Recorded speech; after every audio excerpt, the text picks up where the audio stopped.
ملفوظات اعلیٰ حضرت میں ہے۔ علم وہ نور ہے کہ جو شے اس کے دائرے میں آ گئی منکشف یعنی ظاہر ہو گئی۔ بسم اللہ الرحمن الرحیم۔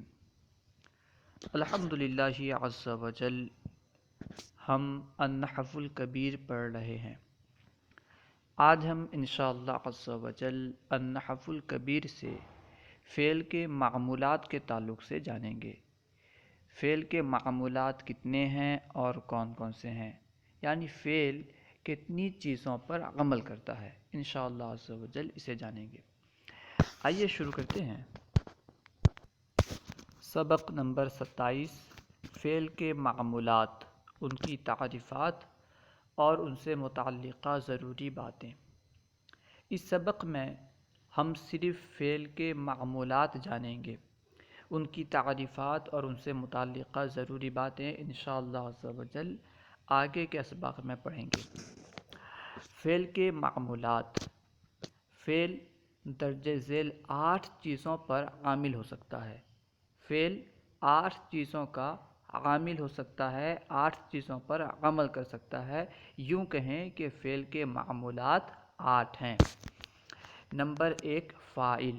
فعل فاعل میں عمل کرتا ہے، جیسے ضرب زید۔ ضرب زید میں زید مرفوع ہے۔ کیوں مرفوع ہے؟ اسے رفع دینے والا کون ہے؟ فعل، یعنی ضرب زید میں زید کا عامل ضرب ہے۔ ضرب فعل، زید جو کہ فاعل ہے اس کا عامل ہے۔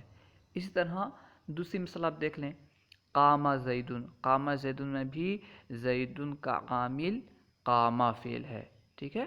فعل فاعل کے لیے عامل ہوتا ہے، فعل فاعل کا عامل ہوتا ہے۔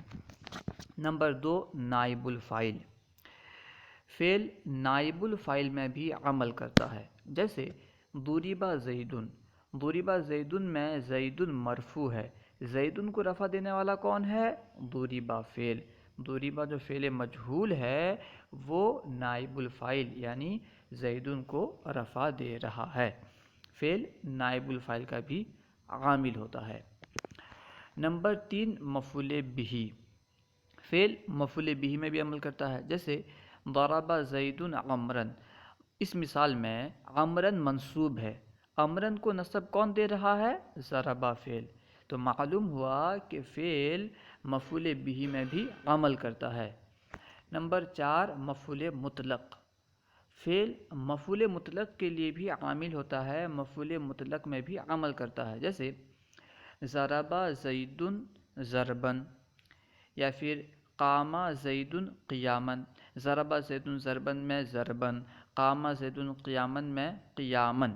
یہ منصوب ہیں۔ کیوں منصوب ہیں؟ مفعول مطلق ہونے کی وجہ سے۔ اچھا، انہیں نصب دینے والا کون ہے؟ فعل۔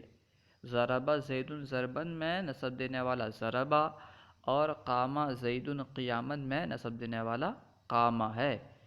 تو معلوم ہوا کہ فعل مفعول مطلق میں بھی عمل کرتا ہے۔ انشاءاللہ ان کی تعریفات ہم آگے پڑھیں گے، اتنا یاد رکھیں کہ فعل کن کن چیزوں میں عمل کرتا ہے، ٹھیک ہے۔ نمبر 5، مفعول فی۔ فعل مفعول فی میں بھی عمل کرتا ہے، مفعول فی کا بھی عامل ہوتا ہے، جیسے یضرب زید غدا۔ یضرب زید غدا میں غدا منصوب ہے، اچھا غدا کو نصب کون دے رہا ہے؟ یضرب فعل۔ اسے معلوم ہوا کہ فعل مفعول فی میں بھی عامل ہوتا ہے۔ مفعول فی کسے کہتے ہیں انشاءاللہ تمام باتیں ہم آگے پڑھیں گے، ٹھیک ہے۔ نمبر 6، مفعول معہ۔ فعل مفعول معہ میں بھی عمل کرتا ہے، مفعول معہ کا بھی عامل ہوتا ہے، جیسے جاء البرد والجبۃ۔ جاء البرد والجبۃ میں الجبۃ منصوب ہے۔ کیوں منصوب ہے؟ نصب دینے والا کون ہے؟ فعل۔ جاء فعل الجبۃ کو نصب دے رہا ہے، ٹھیک ہے۔ اس سے معلوم ہوا کہ فعل مفعول معہ میں بھی عمل کرتا ہے۔ نمبر 7، حال۔ فعل حال میں بھی عمل کرتا ہے، جیسے جاء زید راکبا۔ جاء زید راکبا میں راکبا منصوب ہے۔ کیوں منصوب ہے؟ حال ہونے کی وجہ سے۔ اچھا، اس میں عمل کرنے والا کون ہے؟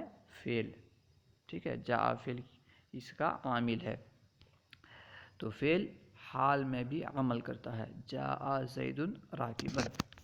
نمبر 8 تمیز، فعل تمیز میں بھی عمل کرتا ہے، جیسے طاب زید نفسن، طاب زید نفسن میں نفسن منصوب ہے، نفسن منصوب کیوں ہے؟ تمیز ہونے کی وجہ سے۔ اس میں عامل کون ہے؟ طاب فعل، ٹھیک ہے۔ الحاصل یہ کہ فعل 8 چیزوں میں عمل کرتا ہے، فعل کے معمولات 8 ہیں: فاعل، نائب الفاعل، مفعول بہ، مفعول مطلق، مفعول فیہ، مفعول معہ، حال، تمیز۔ اللہ و رسولہ اعلم۔ السلام علیکم ورحمۃ اللہ وبرکاتہ۔